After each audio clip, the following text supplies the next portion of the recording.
Hello tout le monde et bienvenue dans Clair Obscur, le podcast qui explore les coulisses de la création. Je m'appelle Blandine, je suis autrice et illustratrice et je vous accompagne dans votre quotidien d'artiste en vous partageant le mien. On parle avec authenticité de la réalité de la vie d'indépendant, entre entrepreneuriat, stratégie marketing, apprentissage et entretien de la créativité. Si toi aussi tu es artiste indé, c'est le podcast qu'il te faut pour ne plus te sentir seul et avancer sereinement dans tes projets. Hello tout le monde, j'espère que vous allez bien. Aujourd'hui, on va parler de création de contenu et de statistiques, puisque du coup vous l'avez vu dans le titre, je suis littéralement obsédée par les statistiques.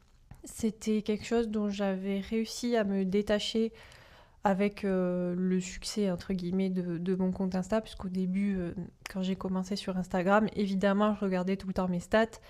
Je regardais tout le temps si j'avais des abonnements, si mes reels faisaient des vues, etc. Ça fait à peu près, je pense, 1 an que ça m'intéresse plus, entre guillemets. Donc je regarde plus les vues que font mes reels. Je regarde plus si j'ai atteint tel ou tel nombre de likes ou tel nombre de commentaires. Pareil pour mes stories, ça m'intéresse pas. Parce qu'en fait, je vois pas la valeur ajoutée. Et néanmoins, depuis quelques temps, c'est un peu revenu. En fait, ça m'a vraiment frappée depuis que j'ai mis mon roman L'Académie des Arts Obscurs sur Amazon. Donc si vous ne le savez pas, j'ai publié un roman court de Dark Academia qui parle d'une école de sorcellerie isolée sur une île de la côte italienne où il se passe plein de choses et ça mélange magie noire, enquête, mythologie romaine. Et il est dispo du coup sur Amazon si jamais ça vous intéresse d'aller le découvrir. En plus, il est qu'à 2,99€ puisque c'est un roman court, donc voilà. Et depuis que je l'ai mis, je vais littéralement voir toutes les heures si j'ai une nouvelle commande ou si j'ai un nouvel avis. Et vraiment, c'est une catastrophe. Je suis obsédée par ça. J'ai ajouté le raccourci à ma page d'accueil de mon navigateur et c'était la pire décision que je pouvais prendre. Parce qu'à chaque fois que j'ouvre un nouvel onglet, je tombe sur cette page de favoris et je clique sur ce truc-là. Et ça me met dans une espèce d'engrenage où je suis en permanence en train d'attendre qu'il se passe des choses et d'avoir des commandes, d'avoir des vues, d'avoir des commentaires. Et c'est terrible parce que du coup, maintenant quand je me lève le matin et que je me mets devant mon ordi avec mon café, avant, ma petite routine, c'était de lire les newsletters que j'avais reçus sur Substack. Comme ça faisait semi-travail, semi-plaisir et ça me lançait un peu dans la journée de façon tranquille. Je pouvais lire en buvant mon café, c'était sympa. Maintenant, le premier truc que je fais, c'est que voilà, j'ai mes petits onglets en favoris et je clique sur tous les onglets pour ouvrir tous les trucs sur lesquels il y a des statistiques. Donc, c'est-à-dire la newsletter pour voir si j'ai gagné des abonnés, si mes derniers posts ont été plus lus, si j'ai des nouveaux commentaires. Mon podcast, donc sur la page de suivi des statistiques de mon podcast. Je vais aussi sur YouTube Studio, puisque mon podcast est aussi rediffusé sur YouTube, donc je vais voir sur YouTube Studio ce qui s'est passé. Je vais voir sur Amazon KDP si j'ai des nouvelles commandes, comme je disais, ou si j'ai eu des évaluations sur le roman. Et c'est pas fini, je vais aussi sur Pinterest, puisque je poste mes couvertures de romans sur Pinterest, donc je vais voir comment évoluent les vues. Et je vais aussi sur ma boutique Etsy pour voir pareil si j'ai eu des visites de la boutique, si s'est passé des choses, etc. Je sais pas combien j'en ai cité, mais ça fait beaucoup, ça fait beaucoup. Et en fait, je me rends compte que ça me met une pression de zinzin, parce qu'en fait, il faut bien savoir que la plupart du temps, il se passe rien. C'est-à-dire que sur ma boutique Etsy, si j'ai pas posté de nouvelles fiches produits, les vues, elles sont relativement faibles, sachant qu'en plus, moi, j'en ai pas beaucoup, puisque j'ai mis que certaines de mes pre-made, parce que ça coûte cher de faire des fiches produits. Donc, j'en ai pas mis beaucoup, j'ai mis celles que je pensais qui allaient se vendre le plus et celles qui faisaient le plus de vues sur Pinterest. Mais bon, maintenant que c'est mis, j'ai pas 150 000 choses à aller vérifier sur ma boutique. Et en fait, c'est pareil un peu partout. C'est-à-dire que sur Pinterest, à un moment donné, je postais une premade par jour quand j'avais réussi à tenir ce rythme de création là les derniers temps. Et donc je regarde lesquels ont le mieux marché, mais ça change pas radicalement du jour au lendemain. Il n'y a aucun intérêt à ce que j'aille voir tous les matins si telle ou telle premade a plus marché qu'une autre, sachant que là c'est pareil, les vues sur Pinterest, à moins de faire un contenu qui est viral un peu par hasard, ce qui m'est arrivé 2 fois avec 2 premades qui ont presque atteint les 2000 vues, ce qui n'est pas énorme, mais ce qui est beaucoup en comparaison avec mes autres qui tournent entre 50 et 200 vues, on va dire, dans une grosse fourchette, avec voilà, une moyenne à 70-100 vues. Mais en fait, ça m'apporte rien de le savoir. C'est-à-dire que je me suis basée là-dessus pour faire mes fiches produits sur Etsy en me disant que celle qui avait le plus de vues et le plus de clics sur l'épingle, potentiellement allait drainer plus de gens sur la boutique Etsy. Voilà, c'est juste un calcul basique de me dire que si j'ai 1500 personnes qui ont vu cette couverture versus 10 personnes qui ont vu une autre, j'ai quand même statistiquement plus intérêt à mettre celle qui a fait le plus de vues parce que les clients potentiels, ils sont plus nombreux. Donc c'était ce que je m'étais dit. Maintenant que cette étape est passée, ça ne me sert strictement à rien. Et c'est un peu pareil sur la newsletter et le podcast, c'est-à-dire que les jours où je ne publie pas de contenu, donc d'épisodes ou de newsletter, il se passe rien en fait. Sur Substack, je fais des petites notes, j'essaye de le faire tous les jours, mais voilà, ça récolte 3-4 likes et c'est rien, il n'y a pas d'engagement, il n'y a pas de truc. Et voilà, si j'ai pas posté de contenu, je sais pertinemment que mes vues, elles auront pas changé depuis la veille. Mais ça m'empêche pas d'y aller tous les matins, et pire que ça m'empêche pas d'y aller, je sais pas moi, 4-5 fois par jour pour voir, au grand minimum. Enfin, franchement, à part quand je me focus pour faire des sessions de deep work, pour travailler par exemple sur ma réécriture de roman, ou sur l'écriture de la saison 2 de l'Académie, où là, pendant une petite heure, je coupe toutes les distractions et je ne fais que écrire. Les autres périodes du temps, si je fais plus des petites micro-tâches ou que même je dessine ou que voilà, je vais systématiquement voir, c'est quasiment un réflexe. Et c'est terrible en fait, je comprends pas pourquoi je fais ça. Je ne vois pas du tout, même là en fait, je suis consciente qu'il y a absolument aucun intérêt, mais je pense qu'en fait, c'est juste psychologique, c'est-à-dire par exemple pour mon roman sur Amazon, je suis obsédée par l'idée que ça fonctionne un petit peu et que je gagne un peu d'argent avec et que ça draine un petit peu des gens sur le Substack. Et donc du coup j'attends, je suis dans une position un peu passive où je me dis voilà, je l'ai mis, j'ai fait ma promo, maintenant il n'y a plus qu'à voir si ça prend ou si ça prend pas. Et j'attends désespérément que ça prenne en fait. Je suis neurodivergente, donc j'ai un trouble de la personnalité borderline, si jamais vous ne le saviez pas. Je ne sais pas si c'est lié à ça, mais en fait, je retrouve certains des symptômes qu'on retrouve aussi dans le TDAH, c'est-à-dire quand j'ai quelque chose en suspens comme ça me paralyse complètement. Genre, par exemple, si je sais que j'ai un événement à faire ou une réunion à faire à 15h, de 8h à 14h, globalement, j'attends que l'événement arrive et je suis pas capable de faire autre chose, je suis pas productive. Et si j'arrive à faire des tâches, voilà, c'est juste des petits trucs et ça n'a rien de productif. Et là, je retrouve un peu cette sensation de vraiment de paralysie où je suis en mode, j'attends qu'il se passe quelque chose et j'espère qu'il se passe quelque chose. Et comme si à un moment donné, il y allait avoir un déclic, un avant ou après, qui allait faire que ça va fonctionner tout d'un coup, quoi. Et c'est aussi, je pense, parce que je suis dans une phase où je suis un peu inquiète par rapport à mon activité. J'en ai déjà parlé aussi, je gagne pas beaucoup d'argent avec mon activité, voire quasiment rien en fait. Si on échelonne sur l'année, c'est assez ridicule. Enfin, pas ridicule, mais en tout cas pas suffisant pour en vivre. Sauf que j'ai l'impression d'avoir épuisé tout ce que je pouvais faire en fait. J'en ai parlé dans l'épisode sur l'illustration. Voilà, j'ai l'impression d'avoir atteint un peu mes limites en termes de prospection. Et sur l'écriture, c'est pareil. Je continue d'écrire, mais en gros, les choses, elles dépendent plus de moi. Par exemple, là, je vais sortir un roman, donc ça, c'est très cool. Mais tant que c'est pas fait, il n'y a pas de rentrée d'argent, il n'y a pas de revenus, il n'y a pas de publication, enfin il n'y a rien. Donc je suis aussi en attente de ça. Et pour mes autres projets, pareil, j'attends que l'Académie des Arts Obscurs sorte. Et j'attends de terminer mes autres romans pour pouvoir les soumettre, pour potentiellement attendre d'avoir des soumissions. Donc en fait, un peu, le mood global, c'est j'attends. J'ai l'impression d'être en suspens et de plus vraiment contrôler ce qui peut arriver en fait à mes projets. Et c'est une sensation que je déteste clairement. Ça m'empêche pas forcément d'être active et d'être créative, parce que comme je disais, je suis en pleine réécriture du roman que je vais publier en maison d'édition.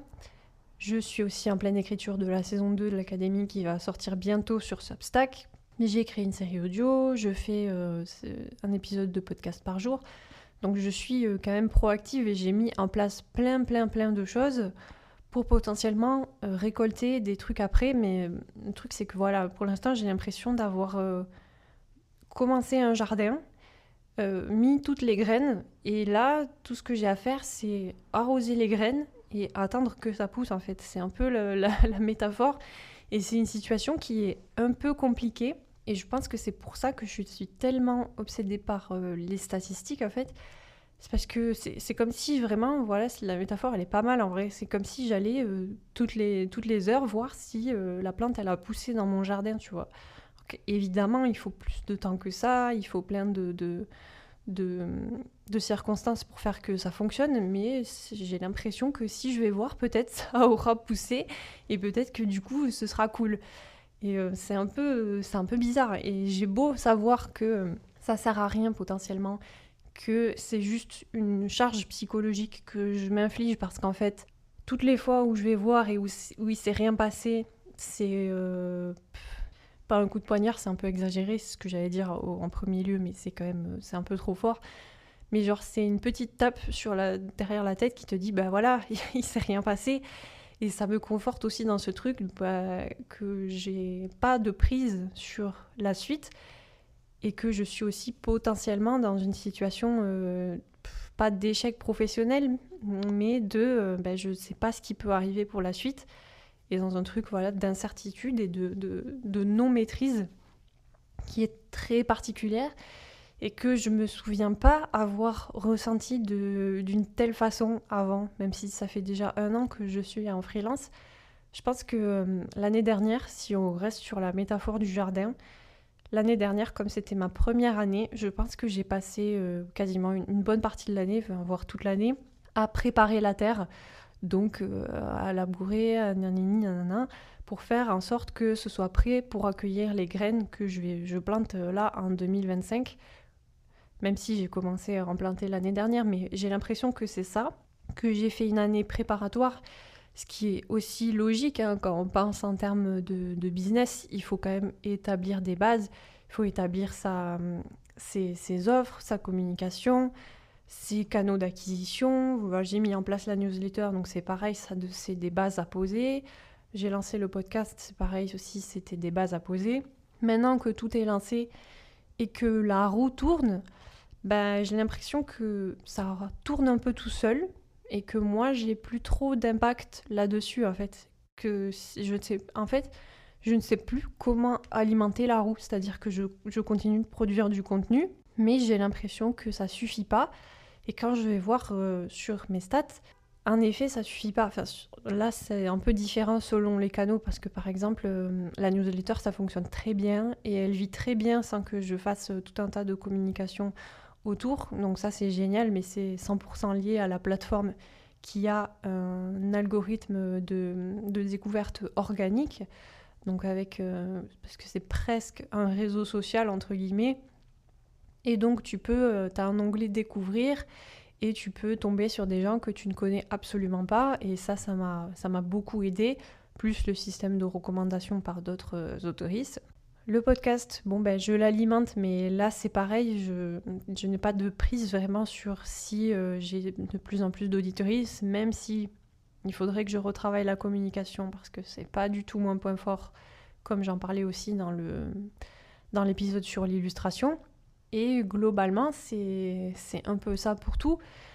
Ma boutique Etsy, maintenant qu'elle est set-up, qu'elle est faite, mon e-book, maintenant qu'il est mis sur Amazon, j'ai plus rien à faire. Et voilà, j'ai plus qu'à attendre potentiellement que ça fonctionne et communiquer autour de ces trucs-là. Donc c'est ce que je fais sur mon Insta, sur ma newsletter, sur tous mes canaux. Globalement, je fais la pub de un peu tout ce que je fais. Même si voilà, je sais que ça suffit pas parce que, comme je disais, c'est vraiment mon point faible, la communication. Je suis pas du tout à l'aise pour parler de mes projets, je sais pas le faire. J'ai l'impression d'être une grosse forceuse quand je dis allez acheter mon roman, il est qu'à 2,99 €, allez mettre un petit commentaire si vous l'avez lu.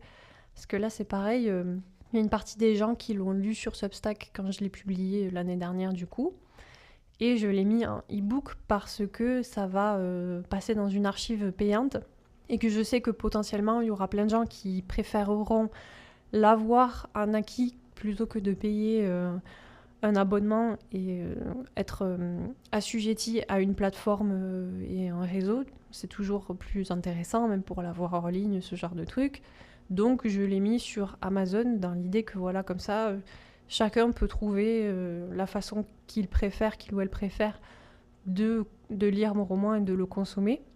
Et du coup, ça fait que j'ai 2 fois plus de promotions à faire. Donc je dois parler du fait qu'il est sur Substack et du fait aussi qu'il est sur Amazon. Et donc j'ai l'impression en fait de faire que parler de mes trucs, vraiment, vraiment. Et dans un autre temps, je constate qu'il n'y a pas forcément de corrélation entre le succès, entre guillemets, de mes projets et la façon dont je communique dessus. Et paradoxalement, je sais aussi qu'il y a un manque de communication, par exemple sur le podcast, c'est assez évident, qui fait que si ça ne décolle pas, c'est aussi parce que je n'en parle pas assez, je ne fais pas ce qu'il faut, mais là encore, je ne sais pas ce qu'il faudrait que je fasse, j'ai l'impression d'avoir épuisé toutes mes possibilités, à part faire un compte Insta dédié, ce qui n'a pour moi aucun intérêt parce que je ne vois pas comment l'alimenter, vraiment ça sert à rien. Je vais pas produire du contenu pour produire du contenu, encore une fois, ça m'intéresse pas du tout. Et je sais que les personnes qui me suivent sur mon compte Insta savent que j'ai un podcast, mais potentiellement ça les intéresse pas, elles en consomment pas.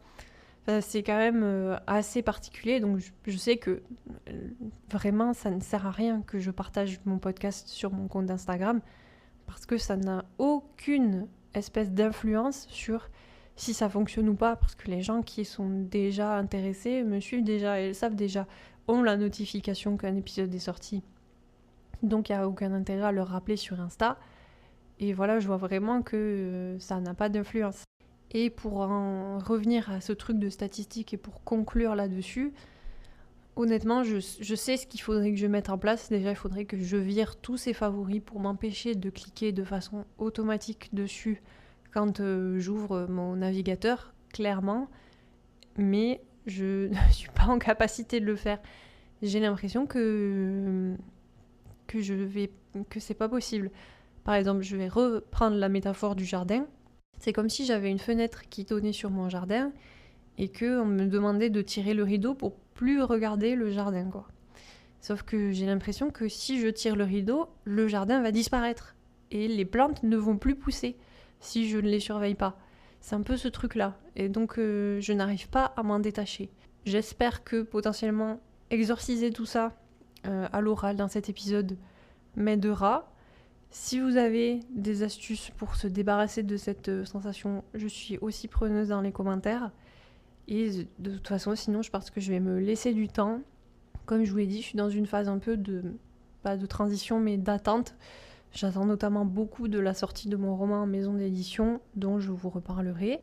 Et c'est vrai que ça fait pas une épée de Damoclès, parce que c'est négatif, mais voilà un truc qui pèse à l'arrière de ma tête et qui me dit que potentiellement, c'est à partir de cet événement-là que les choses vont se débloquer.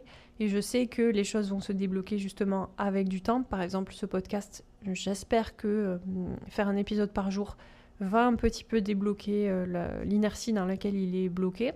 Je pense aussi que, pareil, la sortie de l'Académie des Arts Obscurs va engranger un peu plus de trafic sur ma newsletter. Et la sortie de mon roman, j'espère honnêtement que ce sera en tournant dans ma carrière d'autrice. Et donc là, comme tout est un peu en suspens, à part vraiment le podcast sur lequel je publie tous les jours, les autres projets, c'est en cours de construction et je vais publier bientôt. Mais bon, d'ici là, voilà, j'ai plus qu'à surveiller que ça continue de tourner quand même. C'était beaucoup plus long que ce que je pensais finalement. J'ai encore une fois laissé dérouler mes pensées. J'espère que ça vous aura plu et on se retrouve demain pour un nouvel épisode. Ciao!